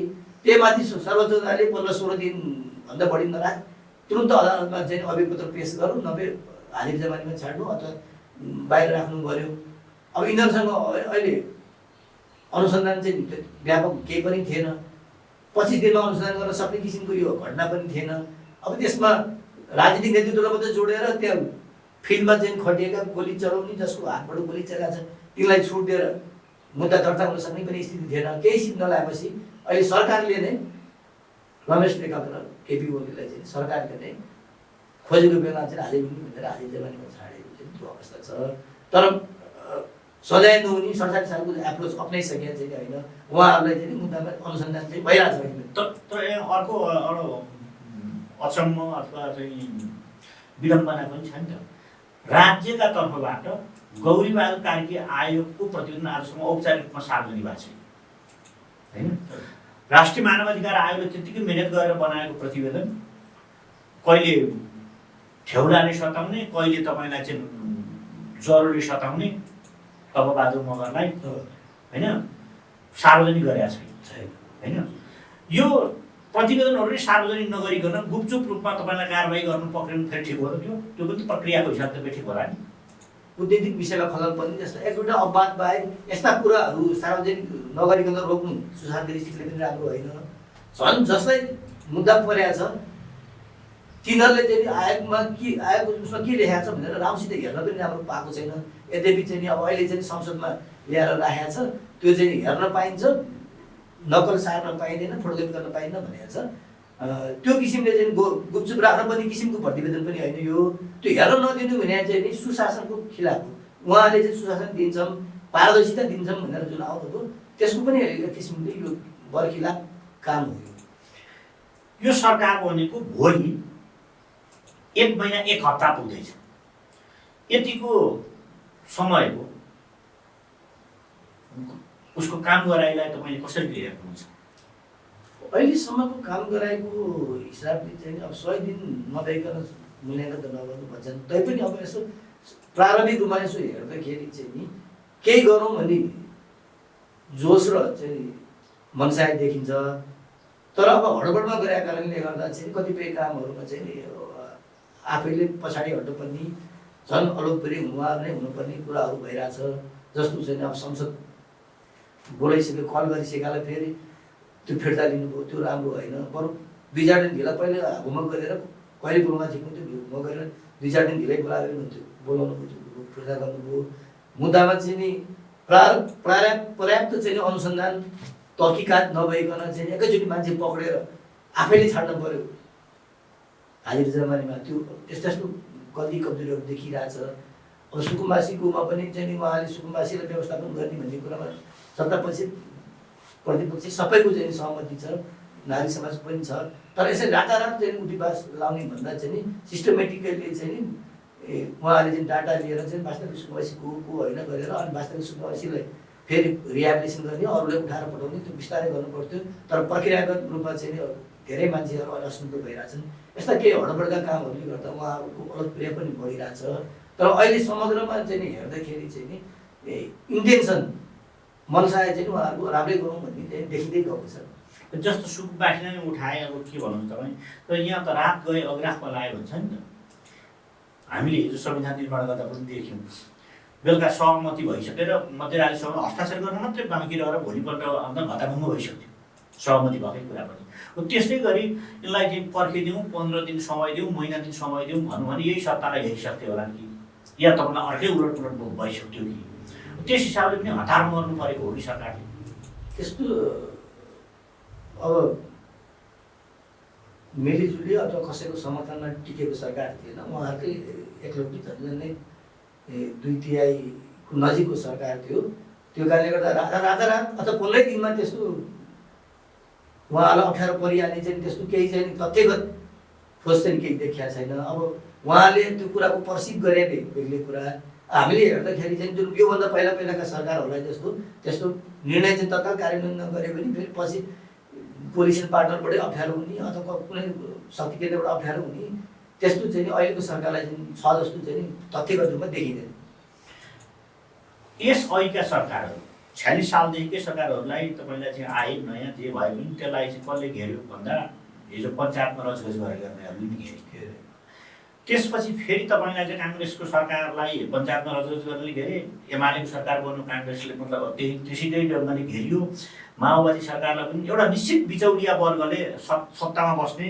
सरकारमा बस्नेहरूलाई घेरेर आफू अनुकूलताको काम गर्ने जनताको काम नगर्ने गरिरहेछ यो बालेन सरकारले त्यसो गर्ने सम्भावना त्यसो हुने सम्भावना कति देख्नुहुन्छ तपाईँ सम्भावना त नहुने होइन प्रयास त गर्लान् तर बालेनको चाहिँ नि एउटा अहिले देखेको नैसर चाहिँ नि मान्छेहरूसँग धेरै नभेट्ने धेरै घुलमिल नगर्ने भएको कारणले गर्दा यो सरकारलाई चाहिँ नि अब बिचौलियाहरूले चाहिँ नि प्रलोभनमा पार्ने र जाल बिछाउने सम्भावना चाहिँ पहिलाकोलाई भन्दा धेरै कम लेस चान्सेस पर्छ अब हामी एकछिन फेरि न्यायपालिकातिर फर्कौँ न्यायपालिकामा को विकृति विसङ्गति छानबिन गर्न पहिलोपटक 2063 सालमा तत्कालीन वरिष्ठ अधिवक्ता श्री हरि अर्यालज्यूको नेतृत्वमा छानबिन समिति बन्यो होइन मूलत 3 सदस्यीय छानबिन समिति थियो प्रकाश बस्ती र भरतराज उप्रेती होइन भरतराज उप्रेती र प्रकाश बस्ती दुवैजना सर्वोच्चमा न्यायाधीश पनि हुनुभयो समयपछि र एकजनाले अत्यन्त अपमानपूर्वक निकालिदियो त्यहाँबाट भनेर सुसाइड नै गर्नुभयो भरतराज उप्रेतीले होइन हृदयघातबाट 1 वर्ष 1.5 वर्ष अघि मात्रै अब बस्ती सरको निधन भयो होइन त्यो प्रतिवेदनदेखि यता जे न्यायालयभित्र कति प्रकारका बिचौलिया छन् भनेर समेत त्यो प्रतिवेदनले खोट्याएको छ कसरी न्यायालय विकृत बन्यो भनेर खोट्याएको छ होइन र त्यो प्रतिवेदन बनाउनको निमित्त समिति गठन गर्ने मान्छे प्रकाशमान सिंह राउत अध्यक्ष हुनुहुन्थ्यो र त्यो अध्यक्ष उहाँकै उसमा त्यो समिति बन्यो होइन उहाँ आफै पनि तपाईँलाई सर्वोच्चमा व्याख्या गरिसकेको लामो त्यस यता हरिकृष्ण कार्यक्रमसम्म आइपुग्दा सर्वोच्च अदालतमा को विकृति विसङ्गतिको लागि चाहिँ 5वटा समिति बनेछ जुन सर्वोच्च अदालतले आन्तरिक रूपमा त्यसरी 3टा बनाइसकेको थियो नि त हरिकृष्ण कार्की अगाडि पनि होइन यो 5वटा समितिले न्यायालयभित्र जे विकृति विसङ्गति छ भन्ने खोज्याउँछ त्यसको निराकरण या त्यसको हल कति भयो त्यो समस्याको पहिचान चाहिँ यो समिति हरिकृष्णको समिति र पहिलाको शिवरायको समितिले समेत पहिचान चाहिँ गर्यो निराकरण चाहिँ नि अहिले पनि भएको छैन। अहिले पनि पीपीटी विसङ्गतिहरू धेरै नै छ। अहिले पनि यो कतिपय कानुन व्यवसायी र कतिपय न्यायाधीशहरूको चाहिँ नि सम्पत्ति र उहाँहरूको आम्दानीको तालमेल देखिँदैन। अब मुद्दामा पनि फैसलामा पनि क्वालिटी जजमेन्टहरू सबै फैसलाहरूमा देखिएको छैन। त्यो कारणले गर्दा यो निराकरणहरू मिटिगेसनहरू पर्याप्त रूपमा भएको छैन, हुनुपर्छ। अहिले समस्याको पहिचान, समस्या देखाउने, उजागर गर्ने, न्यायालय स्वयंले, अदालत स्वयंले, इन्स्टिट्युसनली समस्या छ भने स्वीकार्ने तहसम्म मात्रै पुगेको छ। यो स्वीकार गर्ने, तर त्यो स्वीकार गरेको कुरालाई चाहिँ व्यवहारमा शुद्धिकरण चाहिँ नगर्ने किन भइरहेछ? स्वीकार गरेको त्यो शुद्धिकरण गर्नु पर्यो। एउटा त्यो विलिङनेस हुन्छ नि अङ्ग्रेजीमा, त्यो गर्छु भन्ने चाहिँ त्यो इच्छा शक्ति, त्यो विलिङनेस पनि अब सर्वोच्च अदालतको न्यायाधीशहरू र विशेष गरी प्रधान न्यायाधीशमा त्यो स्ट्रङली नहुने एउटा त्यो हो। अब अर्को कुरा कतिपय हाम्रो एक किसिमले पेसा खासै नगएको अभियन्ताको रूपमा कोही कानुन व्यवसाय छ भने उसलाई अलिक सजिलो हुन्छ। आफू अभियन्ता होइन, पेसामा लागेको, तर पेसामा चाहिँ नि व्यवसायमा चाहिँ नि तलमाथि भएको, चलखेल भएको चाहिँ त्यो देख्न परिरहेको छ। त्यो अवस्थामा चाहिँ नि कतिपय अवस्थामा चाहिँ नि अब सहनु पर्ने चाहिँ कानुन व्यवसायीहरूलाई चाहिँ त्यो बाध्यता परेको छ। उहाँहरूबाट त्यस्तो आवाज पनि आएको छ। अब कोही चाहिँ अलिक मुखरै हुन्छन्, चाहिँ हरेक कुराको विरोध गर्ने हुन्छन्। किन धेरै मुखरित हुनु पनि हुँदैन। फेरि मुखरित हुने भनेर चाहिँ नि अब हाम्रो ध्रुवलाल सर हुन्छ, उहाँ फेरि जे कुरामा पनि विरोध गरिहाल्छ। अब त्यति धेरै चाहिँ नि कुरामा चाहिँ विरोध अथवा सामान्य कुरामा पनि एकदम हतियारसम्मै पुग्ने न्यायको विरुद्ध त्यो लेभलको चाहिँ नि विरोध पनि राम्रो होइन। तर ठिक्क चाहिँ नि हुनुपर्ने ठाउँमा विरोध, हुनुपर्ने ठाउँमा विरोध, समर्थन हुने ठाउँमा समर्थन, त्यो भइ पनि रहेको छैन। अब यो कसले गर्ने? भारतले इन्स्टिट्युसनले गरे भने सजिलो हुन्छ। अब इन्डिभिजुअली पेसामा लागिरहेको, दिनरात बसमा लागिरहेको वकिलहरूलाई चाहिँ नि केही उहाँले केही गल्ती देखिहाल्यो अथवा कोही न्यायाधीशको केही कुरा थाहा पाइहाल्यो भने पनि बोल्न गाह्रै छ। यो कुरा सही हो, तपाईँले सही कुरा भन्नु। कानुन व्यवसायीसँगको आग्रह र पूर्वाग्रहले पनि न्यायाधीशहरूले मुद्दा जिताउने र हराउने हुन्छ भन्ने पनि मैले सुनेको छु। तपाईँलाई बोल्न कठिन हुन्छ कि हुँदैन? कहिलेकाहीँ त्यस्तो पर्न सक्छ। सबै मुद्दामा चाहिँ नि आग्रह पूर्वाले काम गर्दैन। कतिपय कुराहरूमा चाहिँ नि प्रमाणले चाहिँ नि यताउता हार जितको प्रमाणले चाहिँ त्यो 100% चाहिँ हार्ने जित्ने त्यो कुराको लगभग पुष्टि भइसकेका हुन्छ। प्रमाणको आधारमा त्यो हुन्छ। अब कहिलेकाहीँ चाहिँ नि 10% केसहरू चाहिँ नि 90% को त हास्यदिन्छ भन्ने कुरा वकिललाई थाहा हुन्छ, न्यायाधीश मिसले थाहा हुन्छ, फाँटवालाले पनि यसो चलाइरहेको हुन्छ, यो मुद्दाको इस्यु यस्तो पनि थाहा हुन्छ। 10% केसहरूमा चाहिँ नि कानुनको व्याख्या गर्न पनि अवस्था आउन सक्छ। यसै हो भन्ने कुरा त्यसमा हुँदैन, इनबिट्विन केस हुन्छ 10% जति। अथवा दुवै पक्षको प्रमाण चाहिँ नि पर्याप्त हुँदैन, दाबी दुवै पक्षको छ, दुवै पक्षले चाहिँ नि त्यो ठ्याक्क लाएर चाहिँ नि छिन्की हिसाबले प्रमाण पेश गर्न सकेका हुँदैन। न्यायाधीशले चाहिँ नि ब्रह्मले चाहिँ नि देखेर एकपट्टि ढल्किन पर्ने अवस्था आउन सक्छ। त्यो अवस्थामा चाहिँ नि आफू चिनेको, आफ्नो फेभरेबल अथवा आफूले नबिजाको तिर ढल्किन सक्ने सम्भावना त्यो रहन्छ प्रमाणको इन्बिट्विनमा। अर्को कुरा कुनै 10% जति केसमा चाहिँ नि त्यो के हो नि भन्ने कुरा पहिलोचोटि त्यो कानुनको व्याख्या गरिदिनु पनि हुनसक्छ। त्यो अवस्थामा चाहिँ नि बेन्चसँग चाहिँ नि अलिकति चाहिँ नि होस्टिलिटी भएको लयर पऱ्यो भने त्यसले चाहिँ नकारात्मक परिणाम दिन सक्ने सम्भावना हुन्छ। त्यो कुरा त्यति कुरा सही हो, तर सबैमा होइन। अहिले नेपालमा रजिस्टर्ड बार काउन्सिलमा रजिस्टर भएका कानुन व्यवसायीहरूको सङ्ख्या कति छ? 23,000 पुग्यो। 23,000 जति। त्यो मध्ये सक्रिय उपलब्ध गर्ने कति हुनुहुन्छ?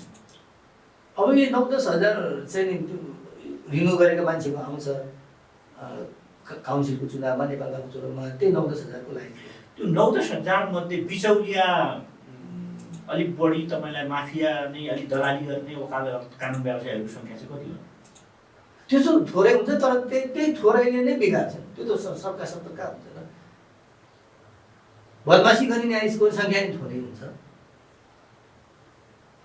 बिचौलिया टाइपका वकिलहरू जो चाहिँ नि मेहनत नगरिकन पर्याप्त मुद्दा नभएको पनि 2-4 मुद्दा खेलेकै घरमा पैसा कमाउने बिचौलिया टाइपको वकिलहरू पनि थोरै नै हुन्छ, 150 होला 9-10 हजारमा। तर त्यही थोरै न्यायाधीशले त्यही 150 का थोरै वकिलले चाहिँ नि दुर्गन्धित बनाइदिन्छन्, न्यायमा तलबितल पारिदिन्छन्, न्याय पाउन पर्नेले नपाउने, हार्नुपर्ने जित्ने पनि हार्ने गराइदिन्छन्। त्यो थोरै नै चाहिँ नि काफी हुन्छ, चाहिँ त्यो वातावरण बिगार्नलाई, धमिलाउनलाई त्यो थोरै नै काफी हुन्छ। थोरै छ नि त, थोरैले नै बिगारेको, सरकारसँग कहाँ हुन्छ। सबैभन्दा पहिले एउटा आफूलाई अन्यायमा परे भन्ने व्यक्ति आइपुग्ने न्यायाधीशकोमा पुग्दैन, पहिले आइपुग्ने कानुन व्यवसायको टेबलमा, कानुन व्यवसायको कार्यालयमा, होइन? त्यो एउटा एसम्सन हो। धेरै जसोमा त्यस्तो नि हुन्छ। कतिपय केसमा चाहिँ नि पहिल्यै बिचुलिया समातेर बिचुलिया मार्फत कानुन व्यवसाय आएको छ, अनि कानुन व्यवसाय पनि त्यो बिचुलिया गर्ने खालको रहेछ भने चाहिँ नि, अनि दुवैजनाको इन्ट्रेस्ट मिलेर त्यो आउने बिचुलिया कानुन व्यवसाय मिलेर अब कसरी हुन्छ, आफू अनुकूलको केही छ कि सेटिङ गर्न खोज्छन्। अब होइन, कानुन व्यवसाय त्यस्तो रहन्छ, कानुन व्यवसायलाई देखाउन एउटा मुखडा बनाउन मात्रै राखेको, तर बिचुलाले सबै मिलाइसकेका हुन्छ, पैसा उल्टापल्ट गरे हुन्छ। कानुन व्यवसायले 20,000 50,000 फिस उसलाई दिन्छन्, मलाई केस आयो भन्न थाल्छ, बस गरी भन्न थाल्छ। बिचुलाले पहिल्यै मिलाएर उसले त्यो न्यायमा चाहिँ नि क्रय विक्रय गरेर उसले कमिसन पनि खाइसकेका हुन्छ। त्यो दुइटै अवस्था हुन्छ, एउटै यही हुन्छ भने चाहिँ। अनि तपाईँले भने जस्ता केस चाहिँ कति भए होला नि? ठुल्ठुला केसमा त्यस्तो धेरै हुने सम्भावना हुन्छ, त्यस्तो भइरहेछ। अब यो एनसेल लगायतका यी तमाम केसहरू चाहिँ नि पहिला चाहिँ नि यो कर छुट दिने लगायतका यी यस्ता केसहरू हुन्छ, त्यहाँ चाहिँ नि कतिपय अवस्थामा कानुन व्यवसायले आफ्नो हिसाबले 20-50 हजार रुपियाँले उसले आफ्नो चाहिँ प्रिडिङ गरेर हुन्छ, तर कोही बिचमा बस्ने बिचौलाले चाहिँ नि त्यहाँ सेटिङ गरिसकेका हुन्छ। हुन त तपाईँलाई भन्न गाह्रो, सर्वोच्च अदालतको न्यायाधीश हुनु अघिदेखि तपाईँको राम्रो चिन्ता, दिदी भन्दै आउनुभएको, उपत्यका कानुन व्यवसाय सङ्घमा पनि तपाईँहरू हुनुहुन्थ्यो, के अरे सपना प्रधान मल्ल, एनसेलको प्रश्न तपाईँले उठाउनु भयो। अब सपना प्रधान मल्लकै नै सम्मिलित समेत इजलासबाट एनसेलको केसमा पनि ठुलै न्यायाधीशहरूले भरलाङ खानुभयो भन्ने छ। त्यो बाहिर आएको छ। अब त्यसको तथ्यगत रूपमा चाहिँ जाँच हुनुपर्छ। अब जाँचै नभइकन ए हो भन्नु त गाह्रो हुन्छ, तर यस्ता कुराहरू आएको छन्। अनि तपाईँहरू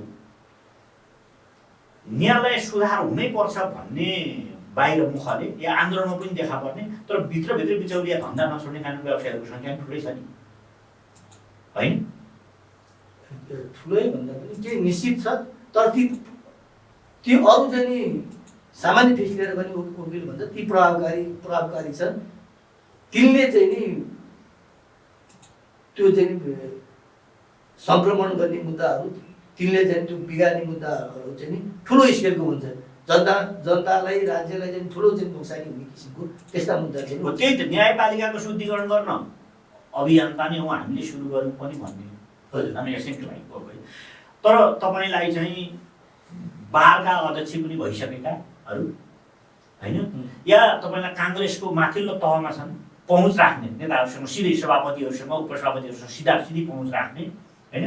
एमालेमा पनि त्यसै गरी ओली तेल लगायत अरू को हुन्छ तपाईँलाई शक्तिमा रहेकाहरूसँग सिधै पहुँच राख्ने, यता माओवादीमा पनि सिधै पहुँच राख्ने, तर राजस्व घोटालाका राज्यको तपाईँलाई चाहिँ घाटाका मुद्दाहरूमा चाहिँ सँगै एकै ठाउँ गएर एउटै तपाईँलाई चाहिँ वारिसनामा हालेर बहस गर्ने वकिलहरूको सङ्ख्या नि त्यो पनि वरिष्ठज्यूहरूको सङ्ख्या पनि ठुलै छ नि, होइन? अब त्यस्तो ठुलो केसमा ठुलै वरिष्ठज्यूहरू पनि आउनुहुन्छ, तर आउँदैमा उहाँहरूको प्रत्यक्ष मत छ भन्ने पनि छैन। कतिपय केसमा चाहिँ नि वकिललाई मुखौडाको रूपमा प्रयोग गर्न मात्रै काङ्ग्रेसको एउटा, एमालेको एउटा, माओवादीको एउटा राखौँ भनेर त्यो मुखौडाको रूपमा राखेको हुन्छ, वकिल राखेको थिएँ वकिल भन्ने देखाउनलाई। काम चाहिँ नि बिचौलाले मिलाइसकेका हुन्छ। होइन, त्यही त बिचौलियाको नेक्सस जालो कति ठुलो छ भन्ने कुरो बुझ्न त मैले अघि उदाहरण दिएँ नि, दीपक भट्ट नै काफी हुनुहुन्छ। राज्य यन्त्रमा सबैतिर, सबै बाढीतिर, सबैतिर, सबै तब्कातिर पुगेका हुन्छ। अब सर्वोच्च अदालत न्यायालय मात्रै त्यो अन्तिम ढोकढोकी हो, अन्तिम थलो हो, मान्छेले कहीँ न्याय पाइन भनेपछि मात्रै त्यहाँ न्यायालयमा जाने हो, होइन? तर त्यहीँबाट न्याय खरिद बिक्री हुन्छ, किनबेच हुन्छ भने के साँच्चै निरीह जनता चाहिँ मरेकै लास भयो आफू भन्नु बाँच्नुपर्ने अवस्था हो? यस्तो अवस्था आउनु राम्रो होइन। सबै केसमा यो भएको पनि छैन, तर केही केसमा भएको छ। न्याय खरिद बिक्री हुनु अथवा चाहिँ शुभ लाभमा परेर न्याय दिनु भने चाहिँ नि यो चाहिँ नि अन्याय, यो चाहिँ सबै किसिमको चाहिँ नि अपराधभन्दा ठुलो अपराध हो। यस्तो अवस्था पनि छ, राम्रै न्याय पाएको अवस्था पनि छन्, तर केही केसहरूमा यस्तो पनि भएको छन्। यसलाई घटाउनुपर्छ, तर त्यो भन्दैमा हामीले आशा मार्नु पनि पर्दैन। धेरै जस्ता केसहरू राम्रै न्यायाधीशहरू राम्रा छन्, धेरै जस्तो केसमा न्याय पनि पर्छ। केही विशेष केसहरू जो चाहिँ नि फौजदारी मुद्दासँग अलिक बढी सम्बन्धित छ र राजस्वसँग अलिक बढी सम्बन्धित छ, त्यहाँ चाहिँ न्यायाधीशहरूले त्यस्ता कोही गलत न्यायाधीश रहेछन् भने तिनीहरूले पनि मैले अन्याय गराएको छैन, त्यो सरकारको उस्तो कोही व्यक्तिलाई अन्याय गराएको छैन भनेर त्यो भन्ने बानी छ, त्यो जिल्लादेखि नै छ। त्यो किसिमको जुन रोग छ त्यसलाई चाहिँ निराकरण गर्नुपर्छ। बरु उहाँहरूलाई चाहिँ खाना लाउनलाई चाहिँ पर्याप्त रूपमा चाहिँ नि कम्तीमा साउथ एसियन स्ट्यान्डर्ड हेरेर चाहिँ नि तलब भत्ताको व्यवस्था गर्नुपर्छ। तर यो अहिले चाहिँ राजस्वको केस र फौजदारी मुद्दामा सफाइ नै दिए हो, कसैलाई के अन्याय गरे होइन भन्ने त्यो न्यायाधीशहरूले त्यस्तो सोचिरहेको छ जिल्ला तहका पनि। त्यो कुराहरूमा चाहिँ अलिकति चेन्ज आउनुपर्छ। त्यो चेन्ज चाहिँ सबै हिसाबबाट आउनुपर्छ, कारबाहीको हिसाबले पनि आउनुपर्छ, उहाँहरूले खाना लानु पुग्ने तलब दिनुपर्छ त्यो हिसाबबाट पनि आउनुपर्छ, सबै हिसाबबाट सुधार चाहिँ हुनुपर्छ। तपाईहरू केही निश्चित वकिलहरू हुनुहुन्छ जसले के अरे न्यायालय बिग्रेका कुरा समय समयमा सामाजिक सञ्जालबाट लेख्नुहुन्छ, स्ट्रङली बोल्दै पनि हुन्छ अभियन्ताका रूपमा। तपाईहरू आफैले तपाईँलाई चाहिँ त्यसरी बोलेर फेरि त्यही न्यायालयमा न्यायाधीशहरूप्रति बहस गर्न जाँदाखेरि अलिकति असहज परेका त्यस्ता तपाईँ आफैले चाहिँ गर्नुभएको छैन भन्नु मिल्छ कि मिल्दैन? त्यस्तो मैले त्यस्तो धेरै गरेको छैन। म तथ्यको रूपमा चाहिँ नि बुझेर त्यस्तो केही देख्यो भने नलुकेको बोल्छु, नत्र भने म बोल्दिनँ। मैले चाहिँ त्यस्तो फिल गरेको छैन। तर फिल गर्ने न्यायाधीशसँग त्यस्तो चाहिँ केही कारणले चाहिँ द्वन्द्व भएकाले फिल गर्ने पनि छन्। कतिपय चाहिँ द्वन्द्व भएकाले तपाईँले मुद्दा नआउनुहोस्, मुद्दा हटाउनुपर्छ भनेर जिल्लामा कति वकिल न्यायाधीशको बिच त्यस्तो दबाब पनि आज रिक्युजलको लागि त्यस्तो आउने अवस्था आउँछ। तर मैले चाहिँ प्रत्यक्ष भोगेको छैन, त्यस्तो अवस्था आउँछ। अब के अरे एउटा अडियो नै अलिक पहिले सार्वजनिक भयो। तिलप्रसाद श्रेष्ठले कुनै उच्च अदालतको न्यायाधीशलाई फसाउन मिल्यो, तैँले यो भन्नु भनेर भनेको, त्यसपछि मैले बोल्न बाध्य भएको भन्यो होइन। सर्वोच्च अदालतको न्यायाधीशको कुरा, जिल्ला अदालतकै कुरा पनि यो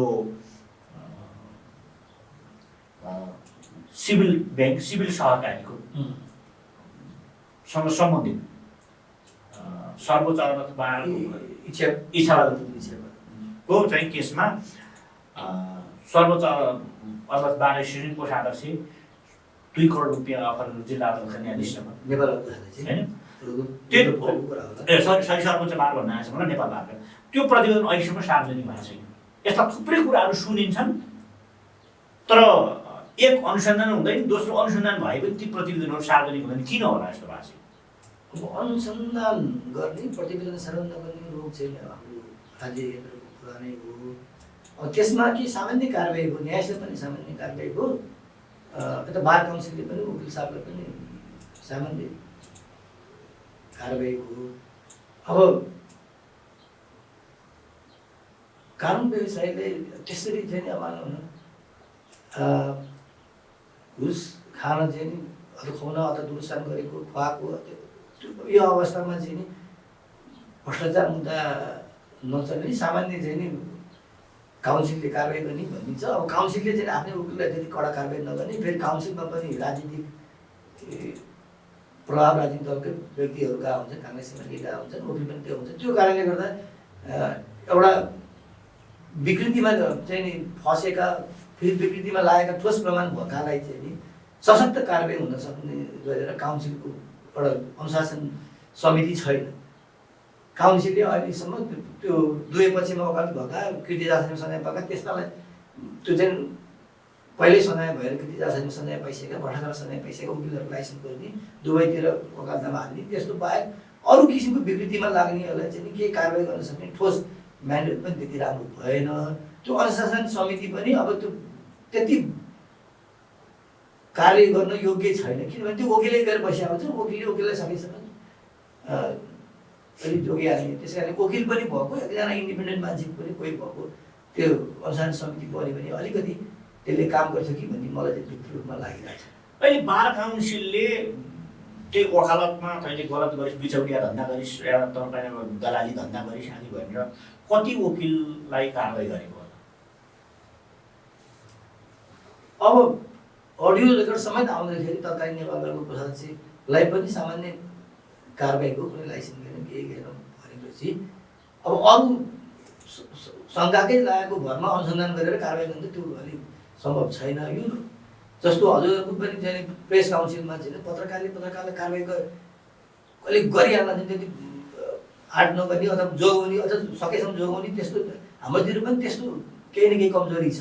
न्याय परिषद बार काउन्सिलको अनुशासन समितिमा चाहिँ नि वकिलको पनि प्रतिनिधित्व हुनुपर्छ, सँगसँगै एउटा इन्डिपेन्डेन्ट मान्छे पनि राखेर अलिकति त्यसले चाहिँ नि मोलाइजा नगरिकन झुटो उजुरी पनि आउँछ, झुटो उजुरी छ भने सकाइदिने, साँच्चीकै चाहिँ उसको केही कैफियत देख्यो भने कारबाही गर्न सक्ने, कडा कारबाही गर्न सक्ने किसिमको चाहिँ नि संयन्त्र बन्नुपर्छ। अब अहिलेको संयन्त्र पनि त्यति राम्रो छैन।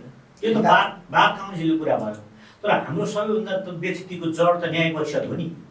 न्यायाधीशको लागि न्याय परिषद, कानुन व्यवसायको लागि बार काउन्सिल र न्याय परिषद सबभन्दा बढी जिम्मेवार हुनुपर्ने तपाईँले भन्नुभयो चाहिँ न्यायाधीशका लागि न्याय परिषद नै हो, कोर्टको लागि बार काउन्सिल नै हो। तर असाध्यै तपाईँलाई चाहिँ तपाईँले भन्नुभयो यो जोगाउने, आफ्नै जोगाउने। तर अहिलेको न्यायालयको हालत अथवा केही वर्ष अघिदेखिको न्यायालयको हालत त न्याय परिषदको कारण हो नि। मान्य एकछिन बार काउन्सिलले खराबै आचरण भएको वकिल तपाईँलाई चाहिँ त्यहाँ मुद्दा लिएर गएको रहेछ भने पनि जज राम्रो परिदिए भने त जजले त्यसलाई रोकिदिन सक्छ नि, होइन? तर त्यसलाई सदर गरिदिनु भने त माथि पनि त तपाईँलाई मिलेमतो भयो भने। न्याय परिषदले चाहिँ किन यति धेरै, खास गरी अझ न्याय परिषदमा पनि पछिल्लो समयमा खेमनारायण ढुङ्गाना एमालेका केन्द्रीय सदस्य धर्मनाथ खनालले नियुक्ति गरेर गएपछि र उपेन्द्र केशरी नेउपाने यता नेपाली काङ्ग्रेसको तर्फबाट पार्टीको तर्फबाट गएपछि यी दुईजना मान्छेहरू न्याय परिषदका सदस्य न्याय परिषदभित्र गएपछि न्यायालयभित्र खराब न्यायाधीशहरू ल्याउने प्रक्रिया सुरु हुनेछ। तपाईँको मत के छ? अब असक्षम त 48 सालदेखि नै आरोप लगाएको थियो पार्टीसँग सम्बन्धित कानुनी धारणामाथि चाहिँ नि अलिक सक्षमता त्यति भइ नसकेको मान्छेहरू पार्टीकै मर्ममा लागेको मान्छेहरूलाई ल्याए, विश्वनाथले रोक्न सकेन भन्ने त्यो सुरुदेखि नै थियो। हजुरले भने जस्तो त्यो तपाईँले जुन नाम लिनुभयो त्यो बेलादेखि चाहिँ नि अझ पैसाको चलखेल भएर चाहिँ आचरणै खराब भएका मान्छेहरू, बिचौलिया टाइपका मान्छेहरू पनि नियुक्त भएको हामीले देख्यौँ। त्यो भयो भन्ने कुरा सुन्यौँ। यो कुरा चाहिँ नि सही हो। पहिला अलिक असक्षम अलि राजनीतिक मान्छे आयो भन्ने मात्रै त्यो हुँदा खराबै मान्छे, खराब आचरण गरेकै मान्छे पनि आउन थाले। यस्तो कुरा सुन्यौँ, देखियो। कतिले फेरि न्याय परिषदले कारबाही पनि गरिरहेछ। त्यो तथ्यहरू रहेछ नि, यदि त्यो है तथ्य गलत हुन्थ्यो भने न्याय परिषदले कारबाही गर्थेन, केही कारबाही पनि गरिरहेछ। न्यायालय रूपान्तरण हुन्छ भन्ने तपाईँ कति विश्वस्त हुनुहुन्छ? न्यायालय होइन, संसारमा सबै परिवर्तनीय छ, रूपान्तरणीय छ, रूपान्तरण हुन्छ, परिवर्तन हुन्छ। तर न्यायालयमा चाहिँ राजनीतिक कुराहरूमा जस्तो रातारात चाहिँ झड्का लागिहाल्ने, मतलब नयाँ चेन्ज आइहाल्ने हुँदैन। यो चाहिँ एउटा सुस्त रूपमा परिवर्तन हुने थियो, किनभने उहाँहरूको सेवा स्वास्थ्यका कुराहरू पनि संवैधानिक रूपमा ग्यारेन्टी गरिरहेको छ, त्यस कारण चलाइहाल्न पनि सकिँदैन। यो चाहिँ नि हामीले निरन्तर धक्का दबाब दिइरहनुपर्छ। निरन्तर धक्का र दबाब दिएपछि त्यो धक्का र दबाबले बिस्तारै बिस्तारै चेन्ज हुन्छ। कसरी निरन्तर धक्का दिनुहुन्छ? तपाईँ कानुन व्यवसायीले बोल्यो भने 1 लाखवटा मुद्दै हराइदिने, बोल्नै नसक्ने, मिडियाले लेख्यो भने मिडियालाई पनि बिस्तारै अङ्कुश लगाउँछ। तपाईँको सर्वोच्च अदालतले एउटा कसैले त्रुटि गर्यो होला, त्रुटि गर्नेले पो तपाईँलाई चाहिँ गल्ती गर्नेको एउटा उखान भनाइ नै छ नि, जुन औँलामा विष लाग्यो त्यही औँला धर्छ भन्ने। तर समग्र मिडियाहरूको पाता कस्ने, सञ्चार जगतकै पाता कस्ने काम चाहिँ कतिपय फैसलाहरूबाट गरेको देखिन्छ। भलै तपाईँलाई त्यो पाता कस्ने नियन्त्रण गर्ने काम लाग्यो भने तिनीहरू चाहिँ आफू चाहिँ गल्ती गरिरहने, न्यायाधीशहरूले कुर्सीमा बसेर आफूले, इजलासमा बसेर आफूले चाहिँ गल्ती गरिरहने, अनि तल चाहिँ मिडियाले नलेख भनेर पाता कस्न खोज्दैमा त्यो रोकिनेवाल छैन। मिडियाले लेख्न पाउनुपर्छ, तथ्यमा आधार लेख्दा राम्रै पनि हुन्छ। त्यसले न्यायालयलाई पनि फिडब्याक हुन्छ, सुधारको लागि हुन्छ। कतिपय अवस्थामा अदालतले मिडियाले हामीलाई सहयोग पनि गरेको र उसको चाहिँ त्यो लेख्ने अधिकारले न्यायालयलाई पनि इनपुट हुने अथवा चाहिँ फाइदै हुने भनेर बोलेको पनि छ। तर कहिलेकाहीँ चाहिँ के व्यक्तिगत इगो हुँदाखेरि अथवा चाहिँ कोही खराब न्यायाधीश छ र यसले लेखेर मलाई अप्ठ्यारो हुन्छ भन्दाखेरि कहिलेकाहीँ चाहिँ अवहेलनाको दण्ड पनि आएको छ। तर समग्रमा मिडियाले लेख्दाखेरि न्यायपालिका तथ्यगत रूपमा भएर लेख्दाखेरि न्यायपालिकालाई सुधारमा आत्मसमीक्षा गर्न सहयोग नै पुग्छ। न्यायालयले फिलिङ पनि गरे होला। त्यस्तो गर्ने भए मिडियालाई जस्तो न्यायालयमा भएका अन्याय सबैभन्दा न्याय पाउँछु भनेर जाने न्यायालय अहिले अघि पनि भने न्यायालयले पनि अन्याय गर्यो भने आइपुग्ने मिडियासँग हुँदैन। कतिपय विश्वास भएका मिडियाहरूसँग अहिले मिडिया पनि खुत्रुके भयौँ हामी होइन, खुत्रुके भाषण त्यहाँ आइपुगेको छ। अब भन्नुहोस् न त्यही मिडियाको पाता कस्ने काम न्यायालयले जो गरिरहेछ यो कति ठिक हो? अब तथ्यगत रूपमा मिडियालाई लेख्नलाई सुन्दर दिनुपर्छ, पाता कस्नु हुँदैन। मिडियाले तथ्यगत रूपमा लेख्छ भने त्यसलाई स्वागत गर्नुपर्छ भन्ने पछिको मान्छे कार्यक्रममा आइदिनु भयो। यहाँलाई धेरै धेरै धन्यवाद। हस्, धन्यवाद।